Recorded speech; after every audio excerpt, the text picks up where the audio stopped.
Please welcome to the stage Marty Rowe and Jimmy Olander. Come on out, fellas. Here. Hey, bud. Hello. We've already been talking in the back, so we're all hugged up and warmed up. Have a seat. We have to sit? Okay. Yeah, you have to sit. Here we go. We're Good. gonna relax. I don't think I could stand for 45 minutes. I can't either in these shoes. What's Plus, the I just towel for? I don't know. What is the towel for? I mean, 45 minutes is a long time, but I can wait. Well, we. Are you anticipating a little spotting, Marty? Is that what- We might shed a tear or something. Oh. Okay. No, I don't think so. Nah, we aren't. Well, I just told the crowd that I had 3 desserts. I And what think did I you got have? beat. Well, I didn't really have 3. I just had a bowl of ice cream with coconut on the top. So I have to sit down because, you know, when you eat too much, just... Do you have you cruised before? Have y'all done this as a group before? We have. We've done, we haven't done this line. We haven't done this particular Yeah. cruise, which this is a lot different for us because this particular country music cruise, we have a lot of our friends on here that, you know, it feels like Nashville showed up with Yeah. a big family, Yeah. you know? And it's really great. Yeah. A lot of our friends, you know, I think a bunch of the musicians were out watching Jimmy this morning at the Yeah. pool deck. You know, I got 50 Shades of Hay. I'm trying to catch him every day. This is happening during 50 Shades of Hay, and so Oh, I'm like, yeah. oh, nuts. But yeah, but it's been really, really fun eating with our friends, you know, and the fact that we were done the very first day. We did 2 shows the very first day, and I'm loafing for the rest of the week. Good. So, which has been great. Good. Yeah. What about you, sir? Are you liking this atmosphere? Absolutely. I like I've told you before. I'm not a big cruiser, and my wife and I. But I always when I get out here, it's like I have a great time, and I get to see a lot of folks that I've seen before, and it's fun to. We don't normally get a chance to go see a lot of our peers in music industry and get to see their shows very much. We see them sometimes on the road. We're in the same town on a different day, and so it's kind of nice to be able to share the music. Such great musicians that come out of country music and out of Nashville, so that's fun. I'm going back though tomorrow Oh, you are? to 20 degrees. Yes. Yes. Yeah. My sister lives in New Orleans. Yeah. Snow all over New Orleans. She sent a video this morning. I saw a picture of it. Bourbon yeah. Street's got 6 inches. Crazy. What in the world? Well, how lucky we are. Global warming. Yeah, I actually got a picture from Lacassine today of From the where? Shirleys. The Shirleys place in Lacassine, Louisiana, from my wife, and they were all snowed in, Shirley and Shirley. Really? Yep. Is your wife's family from Louisiana? I've married a Cajun for sure. Good. Claudia Fontenot. Yeah. Woo! Nothing wrong with that, is there? Yeah, and actually, you know what? She is a big part of the motivation for me to be on this cruise. Is she? She really, really wanted to come on the cruise. We've been having Amazon packages showing up at our house for maybe 2 weeks, and that stuff started showing up on the bed. We've had fashion shows at night, and you know, she was like, I heard her tell our youngest son Tank like a week ago, man, I'm so excited about this cruise, and I'm thinking, well, it's going to be fun. We're going to be working and stuff like that, but she's just like, boop, Is boop. she here? Oh yeah. Oh, did she come? She's probably not Oh, here. Oh, hi. she is here. She is here. Hi, I what's figured your she was wife's out name? doing something fun. Claudia. Hey, Claudia. I want to see all your outfits, girl. But that's how it is. Do you fellas do that? Do you think ahead of what you're going to wear and pack your, when you pack? Yes, I do. You do? I know you do, Jimmy. What have you heard? I know you've just always been not that you're not a sharp dresser. Let me clarify that. I don't know that today's experience is really representing this. If you think I'm going to help her out of that, I'm not. Well, he's got Carson's T-shirt on, is what I was trying That's to get right. to. I've got a Carson McKee He's a T-shirt sharp on dresser. right here. That's where I was going. Oh, I didn't hurt your feelings. So I really don't care, man. we played Paducah, Kentucky. Yeah. I was thinking maybe a year ago. Do you remember when it was? Okay. It could be a year. And that's close to Carson's hometown. And she used to play in the Kentucky Opry and is she's a celebrity in that part, and they love her as we love her. And we went to do the show, and it was really exciting, and her family showed up, and I don't know, maybe there's 30 or 40 of them in Carson McKee shirts, who this image has been cut out of the Diamond Rio most recent photo shoot. We're out here someplace. Actually, I'm right behind her, I think. But, So anyway, Claudia has been asking for shirts, and they just showed up, and we started as twins today. Oh, fantastic. If we can dive off to the serious, well, this is going to go serious, not serious. It's, like we said, we're just visiting. But you all have had a massive shift, in the last little bit of your 30-something years career with Gene retiring and Brian retiring. How did you go about trying to, I'm not going to say fill their shoes, but just fill their slot in Diamond Rio? Well, and how hard was that? it didn't happen overnight. No? Brian, especially, he's got carpal tunnel surgeries, nerve surgery on both elbows. He's old. He's older than me, anyway. And he, his health was, it was just tougher for him. Yeah. And he he kept saying all the time, I think I'm too old for this stuff. I'm gonna have to retire. And this went on for maybe 4 or 5 years. And we're at the end of the year, we have a little partners meeting, and he's saying that, and Jimmy goes, Brian, go talk to our financial guy. We have, believe it or not, we actually planned ahead just in case, and we have 401k, and he said, go talk to Andy and see if it's feasible. He was, at the time, we're all of a certain age. He was about 65 or 6, and he's fixing to start possibly his Social Security, whatever, all that kind of stuff. And he just called him on it. He said, We'd been hearing rumors for about 3 months that he's quitting know, the band, and at the end of our partners meeting, he's about to leave, and I said, hey, let's talk about this rumor. We didn't want him to be miserable, and so he was, and he just kind of went, I believe I will.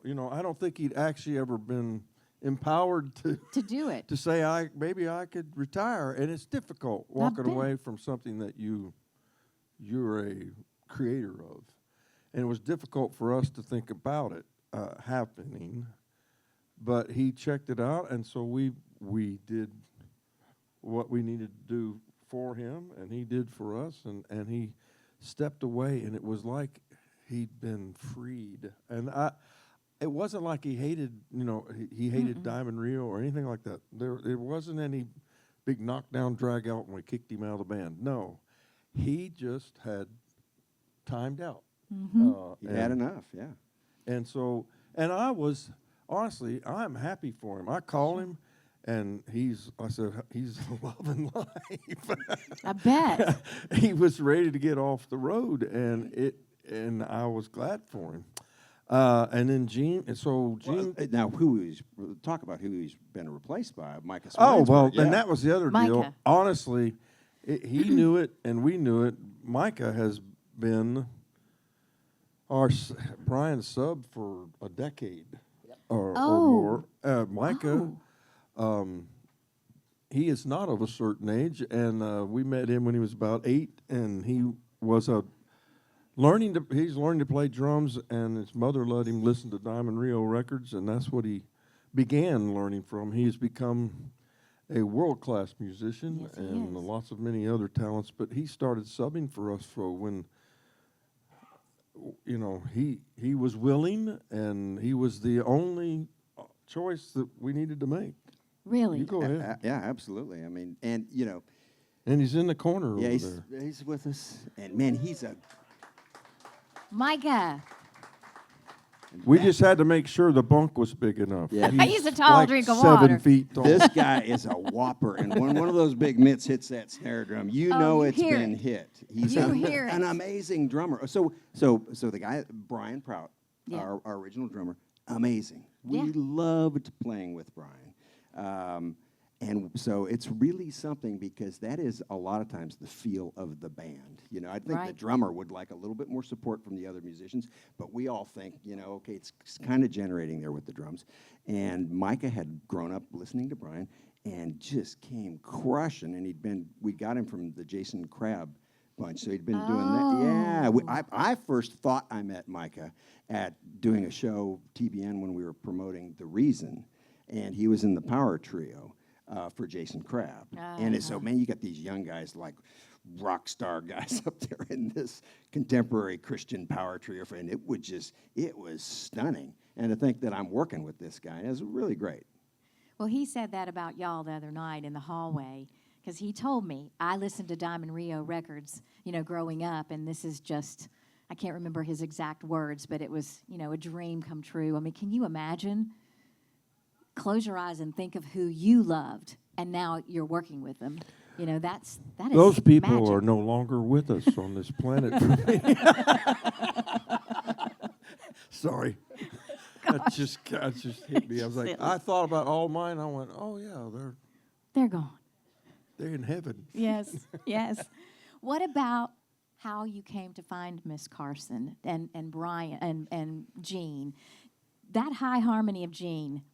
I would probably think that that's the first thing you have to know. Can you hit those parts, and can you do it like Jean? It was, and we naturally were. There are lots of great pickers and high harmony singers in Nashville. Most of them are taken, but we had lots of guys that were subbing for him. But some of the it was interesting. So you know, in a 6-piece band, we have shared responsibilities, and then we have some stuff that, hey, this guy's got this, and Marty does a lot of our business affairs and has done a lot of stuff with logistics, you know, and bus driving. I've really been burdened with that. I do a lot of the creative. Well, when we were looking for a sub for Gene, Dana and I were the guys that were mostly handling the sub stuff, and we were getting you know, I think he had called Rhonda Vincent. You know, she's ground zero for great tenor singing, bluegrass sings. And we took out several different guys, always great musicians and always great singers. But I remember talking to Sam Bush one time. He says, that Gene Johnson swings a big bat. And he does. And to get a man to sing Gene's parts. And Gene left us at 72. And he still sang all that stuff incredibly well. And he was ready to go. So we took out several different guys, and like even some guys that were like heroes of mine. I got to play with some bluegrass, really top shot, like, wow, this is going to be really cool. And they almost sang the parts well. You know, it's like not quite. And so we started, I think Mary Meyer of the Meyer family. I don't know if you know the Meyer family. Mo Pitney just did a duet project with John Meyer, Mary's brother. So fantastic musicians from Missouri. And she started playing with us. And Carson actually was Mary's sub with Diamond Rio. And so we got these two amazing girls, you know, to do it. And when Jean finally retired, it's like, what's going to happen? It was pretty resounding. Carson is going to be this thing just because the amount of energy that she's brought to the band. She wants to write, she wants to record, she's singing, all that stuff. we had to wait for her to graduate, though. Yes. Did ya? From college, but yes, she had not. She was at University of Kentucky she graduated summa cum laude. Yes. She had, in finance had a job in Nashville, and she's like, well, you know, that way I can play music and have a real job. And fortunately, she blew all that off and came to work for us. It's her calling, and I hope she's able to stay in it, and that we can be a part of that as long as possible. Honestly, it's been a breath of fresh air, a little revival in what our part of her and Micah, what our mission is. Not to overstate what we do, but allowing a venue for them to maybe go places with their music that they may not have gone before, and hopefully beyond. Yeah. Wow. And so we'll see how long we can hang on to them. Did y'all come to their show the other night? Who came? I sat there and I about got hoarse because I'm woo, woo, I'm just hooting and hollering because every song is a hit. Every song is a hit. Finally. So I haven't really had a chance in a long time to really talk to you guys. What was your criteria and what is still your criteria for when you choose a song? I mean, how does it need to hit you? Because you have chosen well all these years. What is the criteria? Well, there were 6 of them, I think. and all of them together figured it out. But I think if you asked each person, it was a different thing. For me, it was lyric, subject matter, melody line. I think for Dan, it was groove, chord changes. Dana was a lot of that, too, I think. What about for you? I don't have an answer. Sorry, That's okay. I was just looking for something good. Yeah. And so Diamond Rio is a little bit different, different in quite a few areas for other traditional country acts. We do have songwriters in the band, but a majority of all of the material that we cut was from outside songwriters. And this is very different in today's market with younger country. Something happened with Napster and a style of record label that promoted artists only writing songs on their album, which, we've got these amazing professional songwriters in Nashville, and having to put maybe an artist that's not a very good writer is going to diminish the quality by a certain amount. And you know what? We were not professional songwriters at that caliber. We're good writers, but we were looking to have great success. Right. And so it was the song won, whether somebody in the band wrote it or not. And often it was somebody in the band. It wasn't necessarily a positive, Right. But Right. I think it really suited us well. I think but it was super labor intensive. We'd have a songwriting meeting. You got 6 guys and you got 6 opinions, including a label person possibly, and Mike Clute, who we're producing the records with.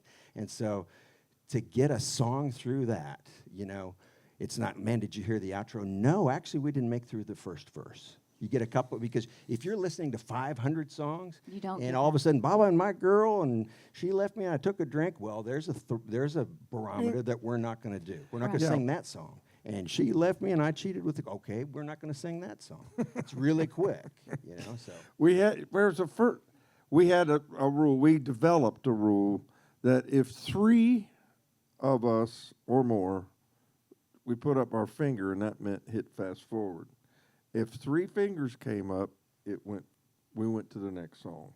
If only 2 came up, it made it to the end and it stayed. If the majority of us, I think that was a strength in us, is that we believed in and stuck to our group decisions and the cumulative of all of our thoughts about business and about music. And when we made a decision, and we verbalized this early on, if the majority decides to cut a song, whether you hate it or not, we will give it our best effort. Because here's the deal. If you slough off and all of a sudden it still goes through and it's a hit, you're going to want a second chance at that if you didn't do your best job on it. So by doing that, we gave every record that got a majority the best effort. And there are songs that I sing every night that I would choose not to have done probably right now. Yeah, the song selection process. So a song that I did not want to cut, really did not want to cut, is How Your Love Makes Me Feel. And Mike Dungan pitched that to the band. Mike Dungan was, at the time, the head of marketing at Arista, the label that we were signed to. Went on to be the head of Capitol, Universal, was Garth's guy over there. did big stuff in his career. And man, he dogs me to this day about, "I bet you like it." And I said, "No, I don't. I'm not giving any of the money back." But it starts with, I'm a songwriter. It starts with, "I'm no poet and I know it." I'm like, I think we can start better than that. Yeah. I'm no poet. And people love that song. I understand. sure. And I do my best every night on that one. And I have to sing "Wish I Had a Car, Oh, but we Wish I had a dog." Yeah. Topple down, come on now. I was not into that. I said this is a hit chorus, and if we do this, I have to do that for the rest yes, of my you life. do, and we're so glad. And you know what? I love it every night. Good answer. And I've got this big, beautiful house. And I don't have to say, "Wish I had a car" in that house at all. Because Norma Jean got that for you, Yeah. didn't she? That's right. But you bring up a good point, because I think the common thread of this collection of music lovers, and me especially, was from the era when the songwriter was the king. I kind of just wish it were still that way, because this is where every person just about that you like on this cruise, or that have been on the cruise in the past, including this band, the songwriter has been the king, and those are written by those great songwriters in Nashville. And I wished it were still like that today, because maybe music would still be that way. I don't know if it's, it's not true all along, but the song was king. Yes, the song was was king. the first thing, we came along when a picture on an album cover was kind of all you might get of an image. Videos had just, out. that was just taken off in the 80s, and rock and roll and country was CMT, and GAC. Nashville Network and things were coming out, and we did a video for, we were like, we got to do a video, and videos were big budget back then. And we did, the video for Meet in the Middle, but that was in its infancy. That what you looked like was a secondary. big part of the marketing all of a sudden. I just, a little story, Charlie Pride told me this story, so I'll tell it. But, and you probably heard it, Nan, but, he's in the 60s, and he's singing country music, and he's doing old Hank Sr. stuff, and he sounds a lot like Hank. And he had 2 or 3 big hits, He said, "I finally went out on tour. They held me back. They didn't want me to go on tour." He said, "We had obvious, straight up in conversations about the race issue." And he said, "Man, I would go out and people would, introduce me, and the crowd will be cheering, here he is, Charlie Pride, walk out and hit the stage in the place." And he said you could literally hear the whole crowd and then they catch themselves. But so that, people fell in love with the song and the singer, and what you looked like didn't matter. And what your, image was. It's not a good or bad, right or wrong. That's not the way it is now. The image has become, maybe to a fault, more important than the substance and the material. But man, when we first started playing the Opry, and there were some Opry artists who said, "That ain't country music, ain't a rock and roll band, and they don't need to be on the Opry stage." And I swore, if I ever got the chance, I would not do that. And I don't. I love music. Period. It doesn't have to be country music. I came from listened to lots of different backgrounds, and I think that's one of the elements of what Diamond Rio is about, and probably all of music. But we got a rock and roll drummer and a jazz keyboard player and about 3 bluegrassers and a Marty Robbins crooner, and that's pretty much us. That's our influences. And we all grew up with 70s rock and roll, and so it's all in there. Yeah. How long? Well, how does your touring look this year? You guys are you just as busy as you used to be, or? Well, I wouldn't say that. It's interesting, I guess a couple of years before COVID hit. I get a little hazy around COVID. Seems like I lost about a year and a half, and I can't really. Yeah, we all I did. think it's 5 years ago, or are they 7 years ago? So a couple years before COVID hit, all of a sudden we're still, we haven't done anything. It doesn't feel like we can claim this, but 90s country became very popular. And it was a huge surprise to us because we had, in the early 90s and in through the aughts of the 2000s, we had this fantastic career and lots of dates and stuff like that. And we were off of country radio, and it felt like our career had hit a little bit. Okay, this is what this feels like. This is what, all right, I can do this, as far as the amount of dates, and then all of a sudden, it's almost like my jokes are funnier, I'm cooler and cuter, and we haven't done anything different. And then after COVID, I thought, okay, well, that was a fad that, this took care of it. It was like a year and a half later.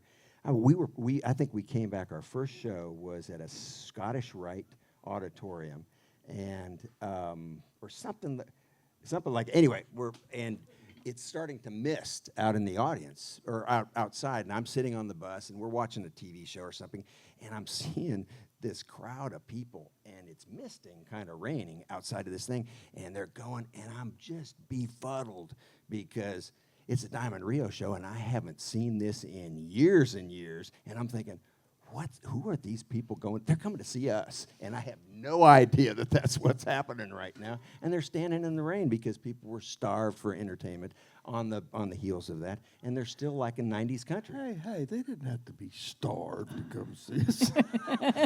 Back off, man. No, it was obvious. I think all y'all probably experienced it. When something is taken from you that you have been taken for granted, the ability to commune with one another, what we were created to be. All of a sudden you go, you know what? I am going to go to that ball game. I am going to go to that concert. And it was I don't know, everything, there's good that comes out of everything. Isn't there? And I think we learned a lot about ourselves. Yeah. I learned a lot about myself. But as far as work goes, we 21, we actually got back to work about half the year. So we did 65 dates in the last half of that year. In the early days, we were doing 150 to 160 shows a year. That's a lot. I mean, you got to figure you're gone two days for every date, most of the year. And then we finally were able to rein that in. But we'd do 110, 120 shows. And 80's pretty good. That's a good pace. We did 96 in 22. We did 86 in 23. We did 84 last year, and we have 50 on the books already this year. Wow. And we are trying. We would like to keep it in that 80 to 85 range. Actually, there's a couple of our partners that would like to do less than that. But and so yeah, it's what an incredible blessing that y'all have given us. Is we feel in the music industry, this does not happen. We feel like we have a choice of just how long we want to work and how much we want to work. I'm sorry, when on the front end of this career, that was not how it worked. It was, yes, I'll take it. Take it. Will you and thank you very much. Thank you. You open the door, and I'm going to crawl through it. On the front end of this career, I said this the other night when I was fortunate to bring y'all out on the stage, and I talked about our common starting place, Opryland theme park. Do you mind? I didn't even know y'all when I was there, and I was in another theater across the park. Who were you in? I was in And the Winner Is and Spirit of America with Brenda Lee. And I think I came after y'all, obviously after Those y'all. shows had were left. You're Yeah. much Yeah. younger than me. No, I'm not much younger. You can pay me backstage. I will pay you back. Were you all there at Opryland? I mean, and tell me Jimmy this. and I were. Jimmy and you were. Yeah, Well, we were there at Opryland, and man, Jimmy actually worked. His first year was a year before I came, and then he left and went out into what we call the. I worked in like 79 or 80. Oh, I thought and then it was I did that. 81, but Yeah. anyway, he was there before me. Yeah. And then he went out and worked in what we call the real music business. and I started. I went to work at Opryland, and I opened doors on the Sky Ride, summer of '81. And my wife to be, she worked also, and I would every day I would hear Country Music USA, hear that show, and she would too, working at another spot. And I remember thinking, I can sing as good as that guy. I can sing as good as that guy. Yeah, of whoever was course. in the show, and I was like, I can do that better than them. And my wife was I have an incredible woman of 42 years of marriage. Yay, Robin. And without her, I wouldn't be doing this, and that's a fact. She pushed me to audition, and I didn't really know exactly what that was. I did that, and I got hired, and I worked there for 3 years in the Country Music USA show, and that's where I met Dan, and I met another kid that was a drummer originally, J.J. Whiteside, and then I met the guys that were in the Tennessee River Boys that started that band. They had a different show. We started doing the Nashville Network show, and I was regular on that, and the house band with some of those guys, and just getting into music industry. And it was wonderful. It's a bad thing that the park is closed and that TNN is gone. It was a great breeding ground for great talent to come to town and grow that gifting while being able to make a living. It's almost like a graduate school. I agree. And I'd love to have a venue like that back in Nashville. Actually, down on Broadway is Similar. somewhat like that. Similar, It's brought yeah. some of that back. Anyway, I'm rambling, but No, I that didn't know that whole was a story. wonderful experience, and it put us together. When I joined, I took a fellow by the name of Ty Herndon in that place, who was the lead singer, and he went and finished second on Star Search, like the first or second year of that, and got his record deal, and left everybody else in the dust, and I took his place. And when I did that, some of the guys in the band didn't really care for me. I don't know, they did whatever. They were starstruck with him. They decided to do something different, and we needed a guitar player. We needed a drummer, and so we hired a drummer and Jimmy for that. And so Jimmy and I and Dan were the only ones that actually worked at Opryland together for 1 year. Yeah, it was an interesting thing, though, because I worked at Opryland several years before Marty did, but in the, who's been to Opryland? Okay, so Opryland, Country Music USA was a production show that they did out there, and that was the show that 16 singers and dancers that all did the impersonations, and so I was in the staff band for that. Oh, And you were. yeah, I was in the staff band for that, and it was great because it was in the Acuff Theater. It was like the only year it was inside, so I was in air conditioning the entire time, and I was in the pit band for Country Music USA. Okay, and I was playing some banjo and some acoustic guitar, but we realized that the audience couldn't really see us from here down. So this is the first musician gig that you'd go to at Opryland, and you'd go get your uniform from Wardrobe. They had like 3 copies of the uniform. You'd get your uniform, and then you'd go over and you'd find your paper punch card, and you'd go over and you'd punch a clock, and then you'd go to work. Get your guitar, and I'd go to work. And we realized that we didn't have to actually change our clothes. We could just put our shirts on and keep our shorts on and lay our pants over our legs, and that's how we'd play the show every day, because then you'd have an hour break and another show and stuff like that. But it was really, really a lot of fun. Yeah, it and a was. great network. And being out there, I got to see the Tennessee River Boys, and it was exciting. And I never saw Marty with the Tennessee. He was in the band a little bit before I was. Gotcha, okay. But I knew all those other guys, and Ty Herndon did have a special thing. You can talk to Dana about this. You go out there, and he had a charisma at Opryland that was just like, it was undeniable. And it was the Tennessee River Boys. That was his vehicle. I'm just glad that that is kind of all part of our history, because you're right. It's It was a great place to really hone your chops a little bit. And I learned to sing harmony there. You know, I couldn't read music, but I learned it there, and it was just a really good training ground, like you said, a master's, like a master's class or a.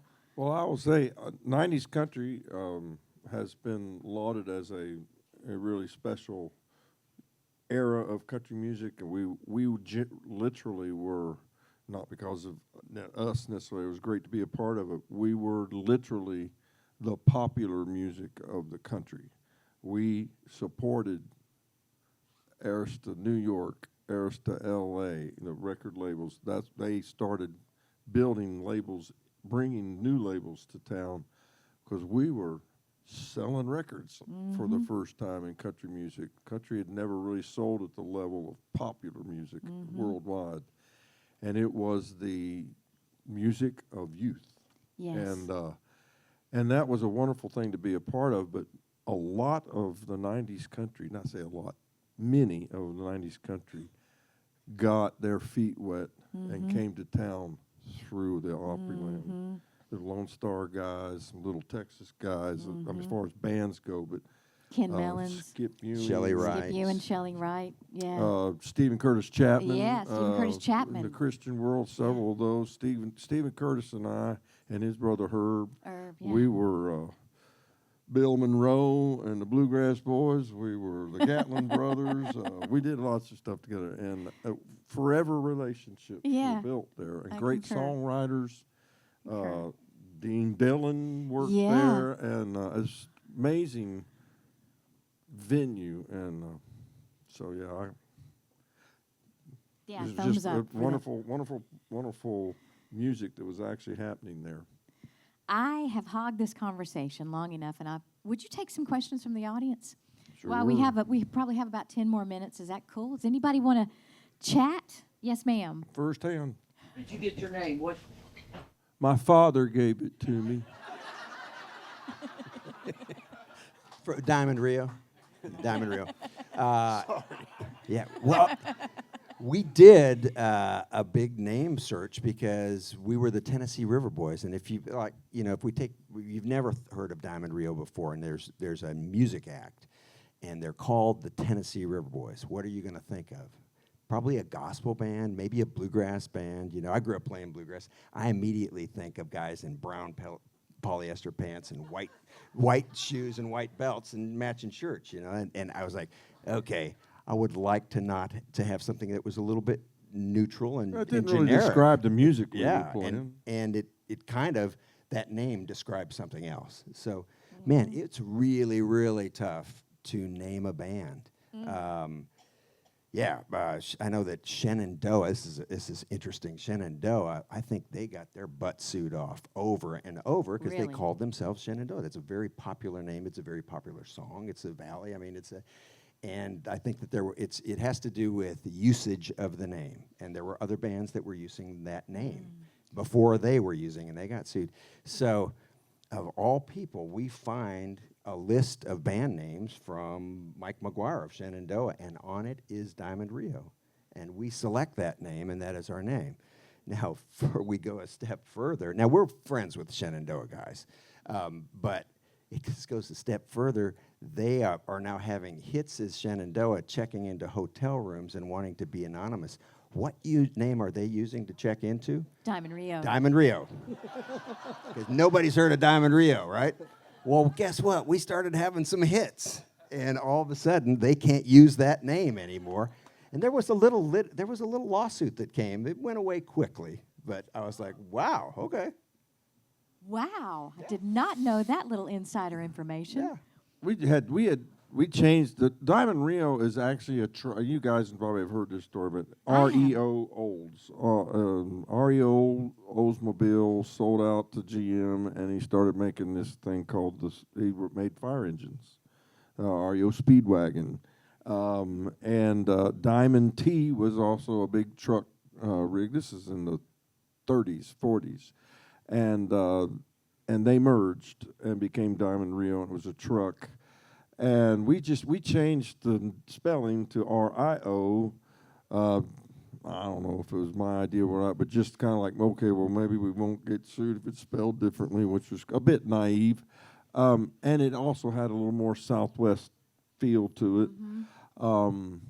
And that's what we ran with. Gene doodled the logo on. I had some ideas about what I wanted the logo, 5-point diamond and all that. We're sitting, who knows, probably at Waffle House. He literally doodled it on a napkin. And when he got done, you know, Gene was a pretty good artist. And I was like, that's it. That's great. The whole banner and everything. He came up with the whole deal. At the And Waffle House. Oh man, and so this is so exciting that we are now Diamond Rio, and this feels cool. And we don't have a record out, and we don't really have many gigs, but we do have a trip to Brazil to go do. Right? Really? We have just changed our name to Diamond Rio, and man, we're through with the Pictures Tennessee are River. printed. Yeah, we're through with the Tennessee River Boys. Well, I'm sorry, but Rio is a Portuguese word for river, and they're like, no, we want you guys to be an American band. We had to go back and be the Tennessee River Boys to go on that last gig to Brazil, and it was so disheartening. We were finally Diamond Rio, and there we were. And they made you just turn it back to Tennessee we River used Boys. it for that trip, yeah. Yeah. Wow, just because they didn't want anything. Tennessee River Boys was Yeah. was what, yeah, the Jeez. stereotype they wanted. They That's thought what they were they going to get wanted. a Brazilian. It band. really Brazilian Yeah, band. it's like in Japan. They showed up in their, you know, cowboy hats and cheap chaps and cap guns and holsters, stuff like that. I mean, it's the truth, and that's their, you know, it's the country and Western music. Right, it's yeah. this Cowboy stereotypical, music. yeah. Who else has a quick question? Yes, ma'am. Just wanted to have a quick comment. I think you do have another generation coming to like your music because my daughter, she's about to turn 13, and she loves Beautiful Mess and Meet in the Middle and loves Carson, and so she's all about. That's all. Yeah. She's the first country concert we took her to was you guys, and she's all about you guys. I love it. Awesome. Thank you. And good luck on all that. Yeah. And we have been around long enough to where now we have generational. We have grandparents, parents, and their and the grandchildren all being raised. Had been raised on the 90s country thing and showing our age, and it is amazing. And the internet has given new life. If they hear something that they like, they don't care if it was from 1960 or whatever. They can go and they can get it all and learn all about Merle Haggard or about Diamond Rio or whatever. And that is an incredible change that we see. We see 15, 16-year-old boys, you know, that are singing not just a hit or two every song we do. Oh, every song. How about we go to play this church outreach show, and I meet this young guitar player guy, 12 years old. And he's all about Diamond Rio. He's all about the double bender stuff. He's all about the stuff that I'm doing. He's kind of a Jimmy O fan. And that was 4 years ago. And this past year, I broke my hand. I broke this finger. And I broke it 2 days before we were supposed to fly up to Canada. We were going to Swift Current, Saskatchewan. And I break this hand, and there's no way I'm going to be able to play this. Well, I don't know if you guys know that, but I have a special mechanism on my guitar that has a couple of levers, and I move the thing around, and it like a steel, just on 2 strings, it changes the pitch of these strings. And so for some of our signatures and stuff, the intros have been composed on this mechanism. So you have to be able to play. If you want to make it sound really right, it should be done on one of these. Nobody has these mechanisms, let alone a 16-year-old kid. Well, yes, he does. He has one of these. Okay, well, we got to make sure we got somebody that plays banjo. Well, guess what? He's a firecracker banjo player. Problem is he didn't have a passport. He's 16. He's 16, and he's over in Sevierville, you know? And so I called his mom, and we worked it out to where I became his guardian, and I didn't get to take any time. I didn't miss any shows. I just wasn't playing. I was kind of Parker's boy there, pushing buttons and getting him to the right Name's spot. at the Parker right- Collins. Yeah, amazing. And you stay away from him. He's ours. Yes.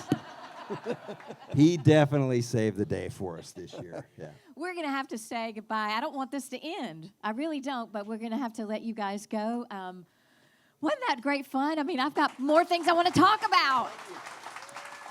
Diamond Rio, Marty, and Jimmy, give it up for them. Thank you all for coming.